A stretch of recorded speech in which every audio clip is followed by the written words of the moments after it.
Gold buyers, మీ కష్టాల్లో నమ్మకమైన మీ ఆత్మీయ నేస్తం.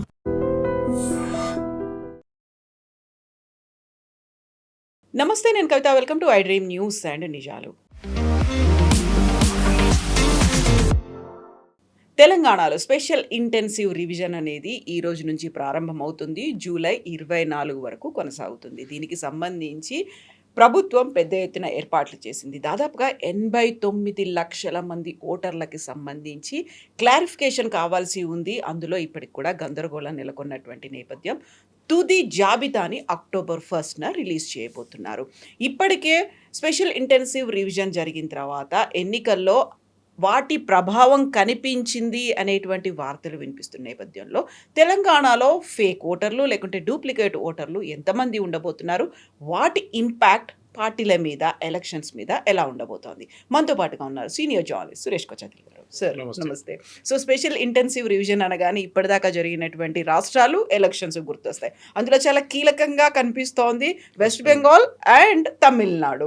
సో ఈ రోజు నుంచి స్టార్ట్ అవుతోంది. 89 లక్షల మంది అంటే అందులో ఎంతమంది ఫేక్, డూప్లికేట్ ఓటర్స్ ఉన్నారు? తెలంగాణలో మనకి ఇప్పుడున్న టోటల్ ఓటర్ బేస్ 3,38,00,000 మంది. అక్కడెక్కడ 4-5 వేలు అక్కడ మారవచ్చు. దాంట్లోనే మీరు చెప్తున్న ఈ 88-89 లక్షల మంది కరెక్ట్గా మ్యాప్ కావట్లేదు. దానికి కారణాలు ఉన్నాయి. ఈ 2002లో లాస్ట్ జరిగిన ఎస్ఐఆర్ ఇప్పుడు దాకా 10 సార్లు జరిగింది మన ఇండిపెండెన్స్ టైం నుంచి, అంటే 1950 రిపబ్లిక్ అయినాక. అప్పుడు ఏం ప్రాబ్లం లేకుంటే, కానీ ఎందుకంటే బాగా చేయలేదు. అప్పుడు ఓన్లీ కర్సరీగా చేశారు. కానీ ఈసారి మనం చూసాం వెస్ట్ బెంగాల్ కానీ, దాని ముందు బీహార్ కానీ చాలా స్ట్రిక్ట్గా చేశారు. తమిళనాడు మీరు చెప్పారు, కేరళ, గుజరాత్ 2 కోట్ల మందిని తీసేశారు. 2,30,00,000 మంది గుజరాత్లో. ఎవరు గొడవ చేయట్లేదు అక్కడ, కాంగ్రెస్ వాళ్ళు కూడా గొడవ చేయట్లేదు. ఉత్తరప్రదేశ్ 3,80,00,000 మందిని తీసేశారు, లిస్ట్ నుంచి తొలగించేశారు. కానీ సమాజ్వాదీ పార్టీ కానీ అక్కడ కూడా కాంగ్రెస్ వాళ్ళు ఏం చెప్పట్లేదు. ప్రాబ్లం ఓన్లీ వెస్ట్ బెంగాల్లో జరిగింది. మీకు తెలిసింది అది. మమతా బెనర్జీ పెద్ద గొడవ చేసింది. ముందు 67 లక్షలు, తర్వాత 26 లక్షల మందిని లిస్ట్ నుంచి తొలగించడం పెద్ద ఇష్యూ చేసి సుప్రీంకోర్టుకి వెళ్ళి, సుప్రీంకోర్టు అన్నారు మేము అపీలేట్ ట్రిబ్యునల్ పెడతాం, మేము జడ్జెస్ని పెడతాం. వాళ్ళంతా చెక్ చేసిన తర్వాత కూడా ఈ నంబర్ అట్లనే మిగిలిపోయింది. అక్కడిక్కడ 1000 మంది వాళ్ళకి ఓకే ఇచ్చారు అంతే. తెలంగాణలో జరిగింది ఏంటంటే, ఈ మ్యాపింగ్ ప్రాసెస్లో 3,38,00,000 మందిలో 80 లక్షల మంది మ్యాప్ కావట్లేదు కరెక్ట్, 84 అనుకోండి. మ్యాపింగ్ అంటే ఏంటి? బేసిక్లీ 2002 డేటా తీసుకుంటారు, 2026 డేటా తీసుకుంటారు. ఓకే, 2026లో ఈయనకున్న పిల్లలు, ఈ హస్బెండ్ అండ్ వైఫ్ సంతానానికి వాళ్ళ పేరు మ్యాచ్ అవుతుందా లేదా. That is an automatic process without contacting anybody. ఎవరిని కాంటాక్ట్ చేయకుండానే వీళ్ళు మొదలు పెడతారు ఈ పని అన్నమాట. సో పరిస్థితుల్లో మ్యాచింగ్ జరుగుతున్నప్పుడు, ఈ మ్యాపింగ్ చేస్తున్నప్పుడు తెలిసింది ఏంటంటే దీంట్లో చాలా మటుకు తప్పులు వచ్చినాయి. ఎట్లాంటి తప్పులు? సి నర్సయ్య మనకు పేరు ఉంది 2002లో.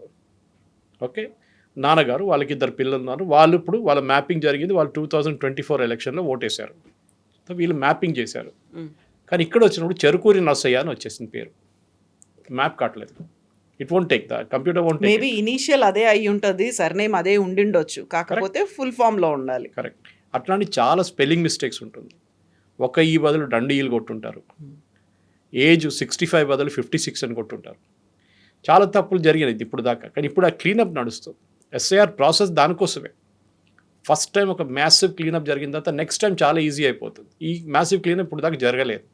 ఎస్ఐఆర్ చేశారు కానీ చాలా మటుకు. అండ్ నడిమిట్లో మీరు చాలామంది అడుగుతారు, మా ఓటింగ్ వచ్చి చెక్ చేశారు కదా పోయిన ఎలక్షన్ ముందు. చేశారు, but that is only special revision అంతే. అక్కడ మీరు ఎక్కువ డీటెయిల్స్ అడగరా. మీరు ఉన్నారా, మీ ఇంట్లో ఎంతమంది, 3 వీళ్ళైనా పేర్లు అడుగుతారు, కరెక్ట్ టిక్ చేసి వెళ్ళిపోతారు. నెక్స్ట్ ఇంటికి వెళ్తారు, హౌస్ లాక్డ్, 2 సార్లు వస్తారు, హౌస్ లాక్డ్ అని చెప్పేసి వాళ్ళ పేర్లే తీసేస్తారు. ఎలక్షన్ రోజు పొద్దున వాళ్ళు తిరుగుతూనే ఉంటారు బూత్లో, నా పేరు కనిపించట్లేదు, నా పేరు మొన్న ఓటేసాను ఇప్పుడు ఎందుకు లేదని చెప్పి. ఈ ఎస్ఐఆర్ ప్రాసెస్లో ఈ మ్యాపింగ్ చేసినప్పుడు 88 లక్షల మంది వచ్చారు. వీళ్ళు ఓటర్లు కాదని కాదు, ఇట్లాంటి తప్పులు ఉంటుంది. ఇంకో కొన్ని కేసెస్లో నాన్నగారికి కొడుకుకి 15 సంవత్సరాల డిఫరెన్స్ ఉంది. నాన్నగారి ఏజ్కి సపోజ్ ఈజ్ 40, 45, 50, అబ్బాయికి ఏమో 25. అది ఎట్లయితుంది అంటే నాన్నగారు 15 సంవత్సరాలు పెళ్లి చేసుకున్నారా? That's a question obviously. ఒక కొడుకు పుట్టి నెక్స్ట్ కొడుకు పుట్టేదాకా, ఆ కూతురు పుట్టేదాకా 6 నెలల టైమే ఉంది, గ్యాపే ఉంది. అది కూడా తప్పు. So either the date of birth తప్పిచ్చారు, లేకుంటే అది entire thing is fake. Okay, ఇదే వెస్ట్ బెంగాల్లో జరిగింది, బీహార్ జరిగింది. అక్కడ ఈ మ్యాపింగ్తోనే ఫస్ట్ వాళ్ళు పట్టుకున్నారు చాలామందిని. అక్కడి నుంచి ప్రూఫ్ అడిగినప్పుడు ప్రూఫ్ లేదు వాళ్ళ దగ్గర. టిపికలీ ఇప్పుడు 2002లో ఓటేసినప్పుడు కొంతమంది పిల్లలు 18 years, అప్పుడు 21 ఉండే ఓటింగ్ ఏజ్, తర్వాత 18 చేశారు. ఈ 14 సంవత్సరాలు 15 సంవత్సరాలు ఉంటారు, అప్పుడు ఓట్ వేయలేదు వాళ్ళు. కానీ నెక్స్ట్ ఎలక్షన్లో ఓటేశారు. దాని తర్వాత 2024 వచ్చినప్పుడు కూడా ఓటేశారు వాళ్ళు. ఇప్పుడు వీళ్ళని మ్యాపింగ్ చేయాల్సి వస్తుంది. పేరెంట్స్ ఆల్రెడీ మ్యాపింగ్ చేశారు ఒకసారి. నా ప్రాజనీ మ్యాపింగ్ అంటారు. అంటే మీ నాన్నగారు, అమ్మగారు, కొడుకో కూతురు మీరే కాదని ప్రూవ్ చేయాల్సి వస్తుంది. How do you prove it? 14 documents ఉన్నాయి, యాక్చువల్లీ 14 ఎక్స్టెండెడ్ డాక్యుమెంట్స్ ఉన్నాయి. 10th క్లాస్ సర్టిఫికేట్ ఉండొచ్చు, పాస్పోర్ట్ ఉండొచ్చు, డ్రైవింగ్ లైసెన్స్ ఉండొచ్చు, ఫోటో ఐడి. ఏమేమి ఫోటో ఐడి ఉందో యూజ్ చేయొచ్చు. అప్పుడు మీరు అడగొచ్చు ఆధార్ తీసుకొచ్చా అని. కొంతమంది మన దగ్గర కొన్ని తెలుగు ఛానల్స్ చేసిన తప్పేంటే ఆధార్ వ్యాలిడ్ అన్నారు. కాదు, సుప్రీంకోర్టు దాకా వెళ్ళిన కేసు ఇది. ఆధార్ వ్యాలిడ్ కాదు. Aadhaar is only an identity document. Kavitha అని చెప్పి మీ ఫోటోతో ఉన్న ఆధార్ మిమ్మల్ని బ్యాచ్ చేస్తుంది అంతే. It doesn't say you are an Indian. Even ఒక ఎన్ఆర్ఐ ఓసీఐ కార్డు ఉంటే వాళ్ళు ఆధార్ తీసుకోవచ్చు, but that doesn't make them an Indian. ఇది ప్రాబ్లం అనమాట. Same thing with me. నేను ఇప్పుడు సురేష్కి వచ్చేట్లంటే నేను దాంతో ఇచ్చినప్పుడు నాకు ఒక అడిషనల్ డాక్యుమెంట్ ఇవ్వాల్సి వస్తుంది. అది నా 10th క్లాస్ సర్టిఫికేట్ ఉండొచ్చు, లేకుంటే నా డ్రైవింగ్ లైసెన్స్. సో దట్ నాకు ప్రూవ్ అవుతుంది that I'm so and so person with that address like this అని చెప్పేసి. ఇప్పుడు అదొక పక్కన పెట్టి మ్యాచింగ్ అంతా అయితే కూడా మనం డాక్యుమెంట్ ఇవ్వచ్చు. ఇప్పుడు ఏం చేస్తారంటే ఈ BLO అని ఉంటారు, బూత్ లెవెల్ ఆఫీసర్. చాలా క్రూషియల్ రోల్. వీళ్ళు యూజువలీ జూనియర్ ఆఫీసర్స్ ఉంటారు. వీళ్ళకి చాలా ఎక్స్టెన్సివ్గా ట్రైనింగ్ ఇచ్చారు. ఒక బూత్ లెవెల్ ఆఫీసర్ దగ్గర 800 నుంచి 1000 మంది, ఒక్కొక్కసారి 1100 మంది కూడా ఓటర్స్ ఉంటారు లిస్ట్. వాళ్ళు ప్రతి ఇంటికి వెళ్ళి 3 సార్లు వెళ్ళాలి. ఫస్ట్ టైం ఫామ్ ఇవ్వడానికి వెళ్ళాలి. ఈ ప్రీ ప్రింటెడ్ ఫామ్ అంటారు దీన్ని. అంటే ఒక చిన్న ఫామ్ ఉంటుంది, దానిపైన ఓటర్ పేరు, ఏజ్, వాళ్ళ నాన్నగారు అమ్మగారి పేరు, దాని అడ్రస్ అండ్ ఎపిక్ నెంబర్, ఈ డీటెయిల్స్ పైన ఉంటుంది. మీరు అదే నెంబర్ కరెక్ట్ అయితే you should fill up the left side of the column. ఎందుకంటే 2002లో మీరు ఓట్ వేశారు, దానికోసం ఆ ప్రూఫ్ అక్కడ ఉంది. కాదు నేను ఫస్ట్ టైం అప్లై చేస్తున్నాను అంటే మీ కూతురు ఉండొచ్చు. ఇప్పుడు వాళ్ళు అప్లై చేస్తున్నారు, షీ ఈజ్ అప్లైయింగ్, దెన్ వాళ్ళు రైట్ సైడ్ ఫిల్అప్ చేసి ప్రాజనీ మ్యాపింగ్ చేయాలి వాళ్ళు. అంటే వాళ్ళు ప్రూఫ్ ఇవ్వాలి. ఇప్పుడు మీరు ప్రూఫ్ ఇవ్వక్కర్లేదు, because you already they on the list. Right సైడ్లో ఉన్న వాళ్ళు ప్రూఫ్ ఇవ్వాల్సి వస్తుంది. 10th క్లాస్ ఇచ్చినప్పుడు ఆటోమేటిక్ BLO సెకండ్ విజిట్కి వస్తారు మీటింగ్. వచ్చినప్పుడు వాళ్ళు చెక్ చేసి చెప్తారు, అమ్మ ఈ ప్రూఫ్ కాదు కదా, ఇంకోటి ఏమైనా ఉందా అంటే మీరు ఆ డాక్యుమెంట్ ఇవ్వచ్చు. ఓకే అని చెప్తే అది వెళ్ళిపోతారు. ఫిలప్ చేసి పెట్టండి, 3వసారి నేను వచ్చినప్పుడు తీసుకుంటాను ఫామ్ అని. ఫామ్ చాలా కేర్ఫుల్గా ఫిల్ చేయాలి. వాళ్ళు 2వసారి ఫామ్ ఇవ్వరు మీకు. ఇన్ఫ్యాక్ట్ 2 కాపీలు ఇస్తారు. ఒక దాంట్లో ఫిల్ చేస్తుందే మళ్ళీ నెక్స్ట్లో కూడా కరెక్ట్గా ఫిల్ చేయాలి మీరు. ఫస్ట్ కాపీ 3rd విజిట్కి వచ్చినప్పుడు వాళ్ళు తీసుకెళ్ళిపోతారు ఫస్ట్ కాపీ అంతా చెక్ చేసిన తర్వాత. సెకండ్ కాపీ మీకు సైన్ చేసి రెసీట్ లాగా మీకు ఇస్తారు. తీసుకెళ్ళి వాళ్ళు దీన్ని అప్లోడ్ చేస్తారు BLO. అప్లోడ్ చేసిన తర్వాత మాస్టర్ సర్వర్ నుంచి వాళ్ళు చెక్ చేస్తారు ఇదంతా కరెక్టే కాదా, డేటా కరెక్టే కాదా అని చెప్పి. ఏమైనా డౌట్ ఉంటే ఫస్ట్ రోల్ ఒకటి వస్తుంది, డ్రాఫ్ట్ రోల్ అంటారు దాన్ని. It will be published on July 28 or 29 publish అవుతుంది. 24 అయిపోతుంది, 29 దాకా పబ్లిష్ అవుతుంది. ఆ లిస్ట్లో మీ పేరు ఉండొచ్చు, కానీ మీకు ఒక నోటీస్ వస్తుంది. భయపడకండి, మీ పేరు ఉంటేనే అది చాలా పెద్దది, మీరు భయపడక్కర్లేదు. ఏదో ఒక చిన్న తప్పు జరిగి ఉంటుంది ఎక్కడో, వాళ్ళకి డౌట్ వచ్చి ఉంటుంది చెక్ చేసిన వాళ్ళకి, దట్ ఈ పేరుతో ఏదో మిస్టేక్ ఉంది చెప్పినట్లని. నాన్నగారి పేరు స్పెల్లింగ్ మిస్టేక్ కావచ్చు, నెంబర్స్లో చేంజెస్ కావచ్చు, ఆధార్లో తప్పు ఉండొచ్చు, మీరు ఆధార్ ఇచ్చి ఆధార్తో ఉన్న లింక్ డాక్యుమెంట్ తప్పించుంటారు, ఇదంతా జరుగుతుంది. సో మీరు అక్కడ వెళ్ళి ER ఆఫీస్కి వెళ్ళి మీరు అది చేస్తే వాళ్ళు ఇమీడియట్గా రెక్టిఫై చేసి ఓకే అని చెప్పేస్తారు. No problem. Most of the cases 90% problem ఉండదు. కానీ మీరు ఫేక్ డాక్యుమెంట్ సబ్మిట్ చేస్తే పట్టుబడతారు డెఫినెట్గా. బికాజ్ వాళ్ళ దగ్గర సెంట్రల్ రిపాజిటరీస్ నుంచి ఉన్న డీటెయిల్స్ వాళ్ళ దగ్గర ఉంది. ఇది ప్రాసెస్. దాని తర్వాత డేటా అంతా క్లీనప్ చేసిన తర్వాత ఫైనల్ మీరు చెప్పినట్లు అక్టోబర్లో ఫైనల్ రోల్స్ పబ్లిష్ అయిపోతుంది. మనం ఇప్పుడు జూన్లోనే ఉన్నాం, జూలైని పెట్టుకుందాం, ఆగస్ట్, సెప్టెంబర్, అక్టోబర్ 3 నెలలు ఉన్నాయి. ఇప్పుడు ఈ ప్రాసెస్లో మీ పేరు రాలేదు, your name is not they, మీరు అన్నీ సబ్మిట్ చేశారు కానీ పేరు రాలేదు డ్రాఫ్ట్ రోల్. ఏం చేస్తారంటే వీళ్ళు ప్రతి బూత్లో మీరు ఎక్కడ ఓట్ చేశారో ఆ బూత్లో వాళ్ళు ఒక గోడ మీద అంటించేస్తారు ఇదంతా పేర్లన్నీ.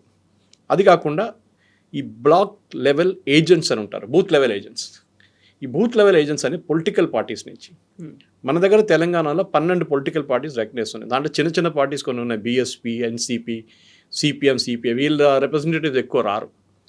బీజేపీ, బీఆర్ఎస్, కాంగ్రెస్ పక్కా వస్తారు, ఎంఐఎం కూడా. వీళ్ళకి ట్రైనింగ్ ఇచ్చారు ఎలక్షన్ కమిషన్ కూడా. అపార్ట్ ఫ్రమ్ బిఎల్ఓ, బిఎల్ఏస్ కూడా ఇచ్చారు. మీ రోల్ ఏంటి? మీరు బిఎల్ఓస్తో సహా వెళ్ళొచ్చు ఇంటికి, ఎందుకంటే మీ ఏరియాలో ఉన్నప్పుడు మీకు వీళ్ళందరూ తెలుసు. ఓకే, వీళ్ళు నా ఫ్రెండ్, వీళ్ళు మేము ఎప్పుడు కలుస్తుంటాం, ఓకే, మా ఫంక్షన్స్కి వస్తే ఏదైనా ఒక లింక్ ఉంటుంది. అది బిఎల్ఎస్కి చెప్తారు. మీరు ఏమైనా తప్పు ఉంటే అక్కడే పాయింట్అవుట్ చేయండి, వీళ్ళని హెల్ప్ చేయండి, ఫామ్ ఫిలప్ చేయడానికి హెల్ప్ చేయండి. ఎందుకంటే బిఎల్ఓ చాలా 1000 ఫామ్లు ఫస్ట్ డిస్ట్రిబ్యూట్ చేయాలి, దాని తర్వాత ఆ ఇంటికి వెళ్ళాలి. ఓకే, అప్పుడు రెండో విజిట్ మళ్ళీ కలెక్ట్ చేయడానికి వెళ్ళాలి. ప్రతిరోజు 9 గంటలు పనిచేస్తే కూడా మీరు 1000 ఇళ్ళు కవర్ చేయలేరు మీరు. So they have to rush from one place to another అనమాట. కొంతమంది మీరు వినుంటారు, సూసైడ్ చేసుకున్నారు, అదని కేసు జరిగింది చాలా మటుకు, ప్రెషర్తో తట్టుకోలేము మేము అని చెప్పేసి. అది బహుశా జెన్యున్ ఉండొచ్చు, కానీ fake, most of them turn out to be fake. ఇదంతా అయిన తర్వాత మీ పేరు లేదు. అప్పుడు మీరేం చేయాలంటే మీరు ఒక అపీల్ చేయవచ్చు ఈఆర్ఓకి. Okay, that's a next BLO తర్వాత ఈఆర్ఓ వస్తుంది, ఎలక్టరల్ ఆఫీసర్. ఆయనకి అపీల్ చేసి నా పేరు లేదండి, this was my details are given, కానీ నా పేరు రాలేదు. ఆయన చెక్ చేసి ఈ కాల్ ద బిఎల్ఓ పిలిపించి చెక్ చేస్తారు ఎందుకు జరిగిందని. కానీ ఈ అపీల్ అనే ప్రాసెస్ 15 రోజులు, అంటే లిస్ట్ వచ్చిన తర్వాత 15 రోజుల లోపల మీరు అపీల్ చేయాలి ఇమీడియట్. మీరు నెల తర్వాత 2 నెలల తర్వాత కాదు. అపీల్ చేసిన సపోజ్ హీ డిక్లైన్స్, ఆయన అంటారు లేదు అంతా ఫేక్, ఇది మేము తీసుకోనంటే, దెన్ మీరు సిఈఓకి అపీల్ చేయొచ్చు, చీఫ్ ఎలక్టరల్ ఆఫీసర్ తెలంగాణకి. అక్కడ మీరు విత్ ఇన్ 1 మంత్ అపీల్ చేయాలి. అంటే ఇక్కడ 15 డేస్ అయిన తర్వాత అపీల్ రిజెక్ట్ అయినప్పుడు అక్కడి నుంచి 1 మంత్ మీరు సిఇఓకి అపీల్ చేయాలి. This is the process. ఇది చేస్తే ఏ ప్రాబ్లం ఉండదు. నేను అనుకుంటాను మన దగ్గర ఉన్న 3,38,00,000లో ఒక 60 నుంచి 70 లక్షల మంది లిస్ట్ నుంచి బయటకు వెళ్తారు. దాని కారణాలు నేను చెప్తాను, ఇంకా ఎక్కువే ఉండొచ్చు కూడా. ఒకటి, తెలంగాణలో మన దగ్గర ఉన్న స్టాటిస్టిక్స్ ప్రకారం ప్రతి సంవత్సరం 25,000 నుంచి 30,000 మంది చనిపోతున్నారు. న్యాచురల్ ప్రాసెస్, ఓల్డ్ ఏజ్ ఉండొచ్చు, యాక్సిడెంట్స్ ఉండొచ్చు, ఏదైనా ఉండొచ్చు, న్యాచురల్. దీంట్లో మీరు 24 సంవత్సరాలు మల్టిప్లై చేస్తే it comes to around 55 lakhs, 55 లక్షలు వస్తుంది. దాంట్లో మనం 10 లక్షలు రెగ్యులర్ రివిజన్లోనే పోయింది అనుకోండి. ఒక ఇంటికి వెళ్ళినప్పుడు వాళ్ళ పేర్లు అడుగుతున్నప్పుడు ఈ 4వ పేరు ఏంటమ్మా, ఆయన చనిపోయారండి, ముసలాయన ఉండే చనిపోయారు, అచ్చా చెప్పి ఆయన కట్ చేసేస్తారు పేరు. సో అట్లా ఒక 10% పోయి ఉంటుంది. వీల్ రిమూవ్ 5 to 7 lakhs, అప్పుడు కూడా ఒక 45 లక్షలు మిగిలిపోతుంది. దీంట్లో 4 కేటగిరీస్ ఉంటుంది ఎలక్షన్ చెకింగ్లో. ఫస్ట్ ఇస్ మీ ఇంటికి వచ్చినప్పుడు యాబ్సెంట్, మీరు లేరు అడ్రస్లో, you moved out. Second is duplicate voters. చాలామంది మన దగ్గర ఉన్నారు. నేను ఇవాళ వెళ్ళినప్పుడు ఒక స్టూడియోలో అక్కడ ఒక అబ్బాయికి ఇక్కడ ఉంది, అక్కడ ఉంది, ఓకే, తెలంగాణలో ఒకటి ఉంది, ఆంధ్రాలో ఒకటి ఉంది. ఓకే, వాళ్ళు తప్పు కాదు, వాళ్ళేమనుకుంటారు, ఎవరు పట్టింది, నేను ముందు అక్కడ ఉన్నప్పుడు ఉండే కాడు, మా నాన్నగారు అమ్మగారు అన్నారు డ్రాప్ చేయకూడదు, నీది రేషన్ కార్డు అక్కడ ఉంది, నీకు ఏదైనా గవర్నమెంట్ స్కీమ్లో వస్తే మళ్ళీ అది ప్రాబ్లం అవుతుంది. ఇక్కడ వచ్చినప్పుడు ఆయన ఇక్కడ కూడా చేసుకున్నాడు ఓటింగ్. అది తప్పు. It's a criminal act. I mean you can be punished. 1 సంవత్సరం దాకా జైలు శిక్ష ఉండొచ్చు. సో ఫస్ట్ స్టెప్ ఏం చేయాలంటే, మీరు అట్లాంటి పరిస్థితులను బిఏలోకి చెప్పండి. లేకుంటే మీరు అక్కడ వెళ్ళి ఆన్లైన్ వెళ్ళి ఫామ్ 8 అని ఒక ఫామ్ ఉంటుంది. ఆ ఫామ్లో మీ డీటెయిల్స్ ఫిలప్ చేసి, పేరు, ఎపిక్ నెంబర్ ఫిలప్ చేసి డిలీట్ అని చెప్పి ఆప్షన్ ఇచ్చేసేయాలి. వాళ్ళు డిలీట్ చేసేస్తారు వాళ్ళు. Okay, because you are moved from Ongole for example to Hyderabad. అప్పుడు హైదరాబాద్ మీరు ఓటర్ అయ్యి, టెక్నికలీ మీరు ఎక్కడ ఉన్నారో లాస్ట్ 6 నెలలు అక్కడే మీరు ఓట్ వేయాలి. కానీ చాలామంది చేయరు, ఎస్పెషల్లీ ఊరి నుంచి వచ్చిన. నేను చెప్పండి, కారణాలు చాలా ఉన్నాయి. తెలిసే మాకు అక్కడ మా అన్ని అక్కడ ఉంది, మా పొలాలు అక్కడ ఉంది, మా డాక్యుమెంట్ రేపు ఏదైనా ప్రాబ్లం అయితే యాక్చువల్లీ ఓటర్ ఐడి కార్డ్ పనికి రాదు దానికంతా. కానీ సైకలాజికలీ వాళ్ళు అట్లా చేస్తారన్నమాట. ఇది ఇట్లా ఉన్నాయి, ఇంకా చాలా ఉన్నాయి రీజన్స్. కానీ ఒకడొకటి చెప్పుకుంటే మొత్తం యాక్చువల్లీ ఎడ్యుకేట్ చేయాలి పబ్లిక్. ప్యానిక్ చేయకండి. That is my main. నేను 2014లో కవిత గారు పెబల్ సిటీ, పీరాన్ చెరువు, గోదావరి హోమ్స్, ఎన్సిఎల్, ఇక్కడ మన పైప్ లైన్ రోడ్, కొంపల్లి, ఇక్కడ చాలా 5-6 గేటెడ్ కమ్యూనిటీస్ అన్నీ తిరిగి ఆల్మోస్ట్ ఒక 1,600 మందిని రిజిస్టర్ చేశాను. Only 6 got rejected, everything got approved. ఆ టైంలో బన్వర్లాల్ గారు IAS was the chief electoral officer Telangana. ఆయన మాకు స్పెషల్ పర్మిషన్ ఇచ్చారు. మేము ఒక 25 మంది ఉన్నాం యంగ్స్టర్స్. కొంతమంది హైటెక్ సిటీ దగ్గర కూర్చున్నారు ఎంట్రన్స్లో, మైండ్ స్పేస్లో. So we had campaign, J A Chaudhary గారు క్యాంపెయిన్ నడిపించారు, లెట్ us vote అనేది. సో మేమేం చేసామంటే మా ప్రతి కంప్యూటర్ ప్రతి ల్యాప్టాప్కి ఒక ఐపీ అడ్రస్ ఉంటుంది, మీరు ఎక్కడి నుంచి యూజ్ చేస్తున్నారని. ఆ ఐపీ అడ్రస్ ప్రకారం మేము that is your connected to wifi or anywhere, IP address మేము ఇచ్చేసాం.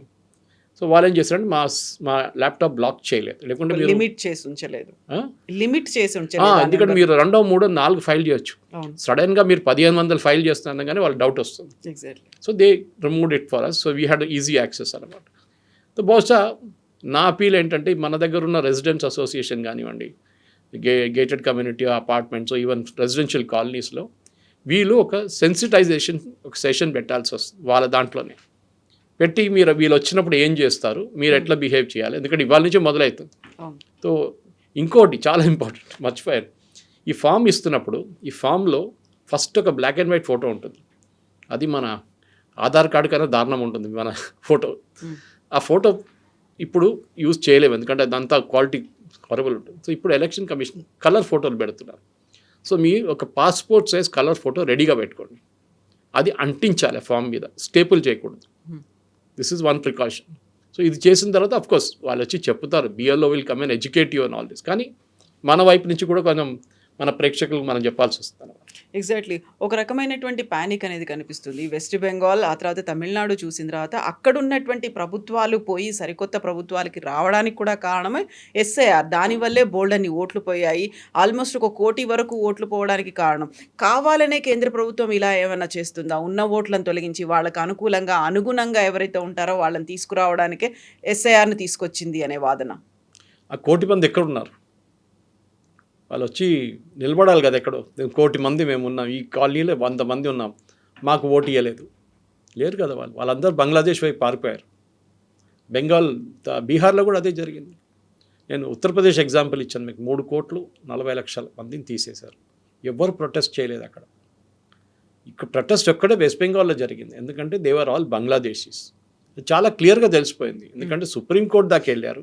సుప్రీంకోర్టు ఎన్నో ఛాన్సెస్ ఇచ్చారు, మీరు ఫామ్ 6 ఫైల్ చేయండి, ఫ్రెష్ ఫామ్ ఫైల్ చేయండి. Form 6 is a form, online form ఒకటి ఉంటుంది, మీరు ఫ్రెష్గా ఫైల్ చేయొచ్చు దాంట్లో కూడా. అది కూడా చేయలేదు. తీసేసిన వాళ్ళకి ఆపర్చునిటీ ఇచ్చారు సుప్రీంకోర్టు. ఓకే, మీరు అఫిడవిట్ ఫైల్ చేయండి.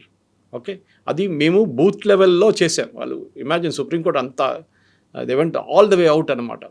డిస్ట్రిక్ట్ లెవెల్ కోర్ట్స్లో కూడా హెల్ప్ డెస్క్ పెట్టారు వాళ్ళు. అక్కడ మీరు వెళ్ళండి, అక్కడ కొంతమంది జూనియర్ అడ్వకేట్స్ ఉంటారు, మిమ్మల్ని హెల్ప్ చేస్తారు. అన్నీ కలుపుకుంటే వెస్ట్ బెంగాల్లో 330 మంది వచ్చారు. ఎక్కడ ఈ 1 కోటి మంది? చనిపోయిన వాళ్ళు లేచి రారు కదా ఓటు వేయడానికి. It's very there in the record. Duplicate voters తెలిసిపోయింది, ఒకటే పేరుతో అమ్మగారు నాన్నగారి పేరు ఒకటి, ఈయన పేరు ఒకటి, అన్నీ మ్యాచ్ అయిపోయింది ఫోటోలతో సహా. డూప్లికేట్ ఓటర్స్, అబ్సెంటీ ఓటర్స్ లేరు అక్కడ. మైగ్రేటెడ్, ఎప్పుడో 20 సంవత్సరాల ముందు ముంబైకి వెళ్ళి సెటిల్ అయిపోయారు, లేకుంటే యూఎస్కి వెళ్ళిపోయారు, వాళ్ళు లేరు. కానీ ఇంకొక కేటగిరీ ఉంది విచ్ ఇస్ ఇంపార్టెంట్. మీరు గల్ఫ్ లేకుంటే యూరోప్లో ఎక్కడైనా వెళ్ళి మీరు ఉద్యోగం చేస్తున్నారు, యూఆర్ నాట్ మైగ్రేటెడ్, ఉద్యోగం చేస్తున్నారు అక్కడ. ఎవ్రీ ఇయర్ వస్తారు, లీవ్లో వస్తారు, మళ్ళీ వెళ్తారు. కాంట్రాక్ట్ 3 సంవత్సరాలు 5 సంవత్సరాల కాంట్రాక్ట్ ఉంది, మళ్ళీ అది రిన్యూ అవుతుంది. మీరు ఫైల్ చేయొచ్చు, you can even file online. లేకుంటే మీ ఇంటికి ఫామ్ వచ్చినప్పుడు మీ ఫ్యామిలీ నుంచి ఎవరైనా ఫిలప్ చేసి వాళ్ళు సంతకం పెట్టవచ్చు. But they should be a blood relation, అంటే మీ mother, father, wife, husband, whichever it is, వాళ్ళు ఫైల్ చేయాలి, వాళ్ళు సబ్మిట్ చేయొచ్చు ఆన్ యువర్ బిహాఫ్. సో ఈ పర్టికులర్లీ ఎన్ఆర్ఐస్ చాలామంది ఉంటారు, వాళ్ళకి ఇది చాలా పెద్ద ఒక డౌట్ ఉండే, ఎట్లా చేయవచ్చు, మేము అక్కడ ఉన్నాం, ఆన్లైన్ చేయొచ్చు, ఆర్ మీ ఇంట్లో వచ్చిన ఫామ్ వాళ్ళు ఫిలప్ చేసి వాళ్ళు పంపించచ్చు. అఫ్కోర్స్ పాస్పోర్ట్ సైజ్ ఫోటో పెట్టాల్సింది అక్కడ ఒకటి. మిగతా ఇది ఒక అలిగేషన్ వితౌట్ ఎనీ ప్రూఫ్ కవిత గారు. ఎందుకంటే సుప్రీంకోర్టు ఇంత ఇచ్చిన తర్వాత కూడా ఎందుకు వాళ్ళ ఛాన్స్ ఉపయోగించలేదు అంటే మనకు చాలా క్లియర్గా తెలిసిపోతుంది. మీరు వెస్ట్ బెంగాల్లో ఉన్న అన్ని కాన్స్టిట్యున్సీ నేను అనాలిసిస్ చేస్తాను, 294 కాన్స్టిట్యున్సీ అనలైజ్ చేస్తాను నేను. ఎంతమంది ఓటర్లు తీసేశారో, విన్నింగ్ మార్జిన్ ఎంత ఉండే, ఇది ఈవెన్ హిందుస్థాన్ టైమ్స్ చేశారు, చాలా బాగా చేశారు వాళ్ళు. అండ్ టు సర్టన్ ఎక్స్టెంట్ నేను డేటా అక్కడి నుంచి కూడా తీసుకున్నాను. దాంట్లో చూస్తే 32 కాన్స్టిట్యున్సీలోనే ఈ మార్జిన్ కన్నా, గెలిచిన మార్జిన్ కన్నా ఎక్కువ మందిని తీసేశారు లిస్ట్ నుంచి. దాంట్లో మోర్ దెన్ హాఫ్ గెలిచింది తృణమూల్ కాంగ్రెస్, మిగతా గెలిచింది బీజేపీ, 2 గెలిచింది కాంగ్రెస్. అప్పుడు ఎవరు తప్పు? మీరు బీజేపీకి 208 వచ్చింది, మీరు ఆ 30 కూడా తీసేసేయండి, మొత్తం బీజేపీ గెలిచారనుకో, వాళ్ళు బీజేపీ గెలిచారనుకోండి, అప్పుడు కూడా 170కి వచ్చి ఆగిపోతుంది కదా, తగ్గదు కదా దానికన్నా 178 దాకా. So it is the wrong allegation. అది వితౌట్ ఎనీ సైంటిఫిక్ ప్రూఫ్. దానికోసం సుప్రీంకోర్టు అన్నారు, వీళ్ళు మమతా బెనర్జీ ఎలక్షన్ తర్వాత నేను ఛాలెంజ్ చేస్తానని చెప్పి ఒక ఇది చేస్తుంది. Number of voters deleted is more, okay అని చెప్పారు. ఫైల్డ్ అఫిడవిట్ అన్నారు. కల్కటా హైకోర్టుకి వెళ్ళారు ఫస్ట్, అక్కడ ఫైల్ చేయలేదు. సుప్రీంకోర్టుకి వెళ్ళారు, అక్కడ కూడా ఫైల్ చేయమన్నారు, ఫైల్ చేయలేదు. అలిగేషన్ చేసి వెళ్ళిపోవడం. అందరి మైండ్లో డౌట్ వస్తుంది, అరే 1 కోటి మందిని తీసేసిన బహుశా అదే ఉండొచ్చు, వీళ్ళు గెలిచారు. కాదు, ఇట్ ఇస్ నాట్ దాట్. అక్కడ జరిగింది ఇంకోటి. అక్కడ కన్సాలిడేటెడ్ హిందూ ఓటింగ్ జరిగింది. అదంతా మనం డిస్కస్ చేసాం దీనికన్నా ముందు. ఓకే, దానికోసం ఈవెన్ ముస్లిం మెజారిటీ ఉన్న కొన్ని 30% ముస్లిం మెజారిటీ ఉన్న కొన్ని కాన్స్టిట్యున్సీలో కూడా ముర్షిదాబాద్, మాల్డా, 24 సౌత్ పర్గనాస్లో కూడా బీజేపీ గెలిచారు. అక్కడ ఒక హిందువులు అందరూ కలిసి ఓటేశారు. 65% హిందువులు ఓటేశారు, 35% వాళ్ళ వైపు నుంచి ముస్లిమ్స్ ఓటేశారు. సో 65% బీజేపీకి వెళ్ళింది, వాళ్ళు గెలిచారు. Even though 35% may sound like a big number అన్నమాట. కాదు. సో ఎస్ఐఆర్ అనే ప్రాసెస్ ఒక చాలా మట్టుకు దీన్ని క్రిటిసైజ్ చేసి కాంగ్రెస్ వాళ్ళు, మిగతా వాళ్ళు, ఈవెన్ మమతా బెనర్జీ అందరికన్నా ఎక్కువ అక్కడ ఏం లేదు. అండ్ ఐఎమ్ సర్ప్రైజ్డ్ ఇక్కడ కూడా అదే అలిగేషన్ మళ్ళీ రేవంత్ రెడ్డి గారు, మీనాక్షి నటరాజన్ గారు చేస్తున్నారు. ఏంటి, తొలగించేస్తారు, మీ పేరు తీసేస్తారు. రేవంత్ రెడ్డి వార్నింగ్ ఇచ్చారు వాళ్ళ ఎమ్మెల్యేస్, ఎంపీ, మిమ్మల్ని చూసుకుంటాను, మీరు చూసుకోవాలని. మీరెందుకు? వాళ్ళు ఇన్ఫ్లుయెన్స్ చేయలేరు. They cannot influence election commission of India.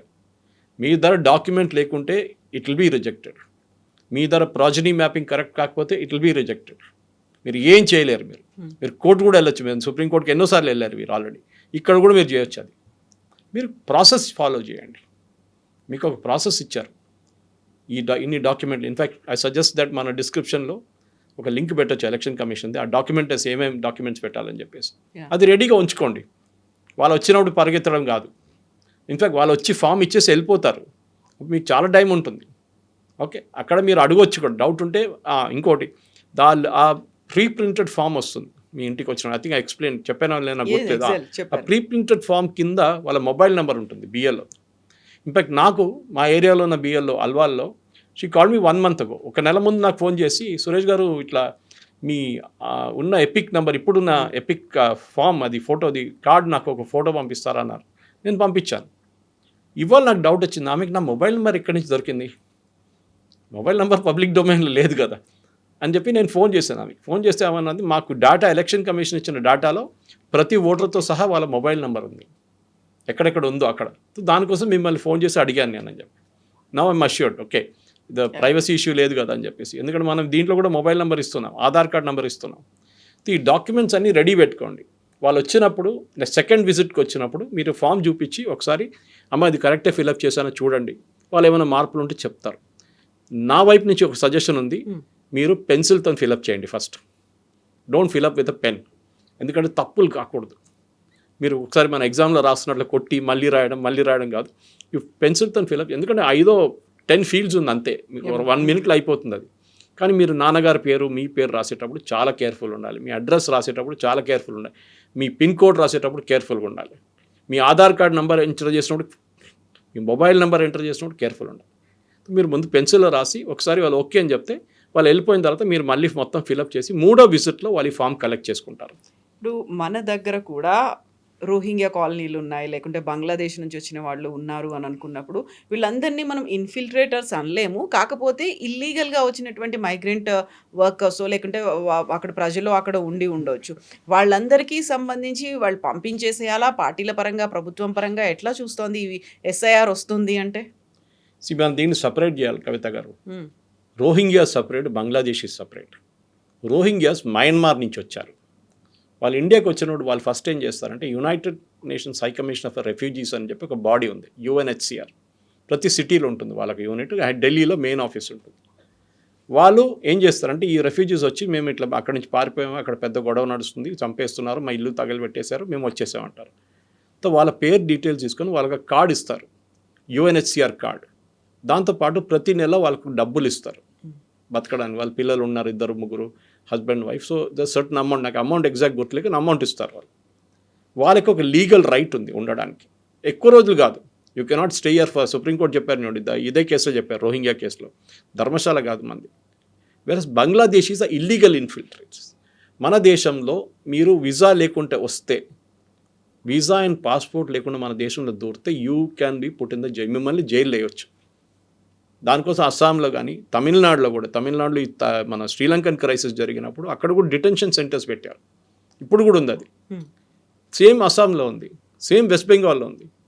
ప్రతి స్టేట్లో డిటెన్షన్ సెంటర్, జైలు కాదు డిటెన్షన్ సెంటర్స్, వీళ్ళని తీసుకొచ్చి అక్కడ వేస్తారు. తర్వాత వీళ్ళని పంపించేస్తారు. బికాజ్ దే ఐడెంటిఫైడ్ డాక్యుమెంటేషన్ మొత్తం తీసుకున్న తర్వాత వాళ్ళు అంటారు మేము బంగ్లాదేశ్లో ఈ ఊరు కుల్నా నుంచి వచ్చినాం, ఈ ఊరు నుంచి వచ్చినాం అంటే అక్కడ పంపించేస్తారు వాళ్ళు. ప్రాబ్లం ఏంటంటే వీళ్ళు ప్రూవ్ చేయలేరు. అది మనం చాలా మటుకు ఎస్ఐఆర్లో చూసాం వెస్ట్ బెంగాల్లో. సింపుల్ క్వశ్చన్, మీరు 2002లో ఓటేశారా? ఓకే, నేను వేయలేదు. ఎందుకు? నేను అప్పుడు 15 సంవత్సరాలు. Very good. మీ నాన్నగారు వేశారా? నా నాన్నగారు తెలియదు. మీ నాన్నగారి పేరు ఏదో ఒక పేరు చెప్తాడు, గులాం అలీ అని చెప్తాడు.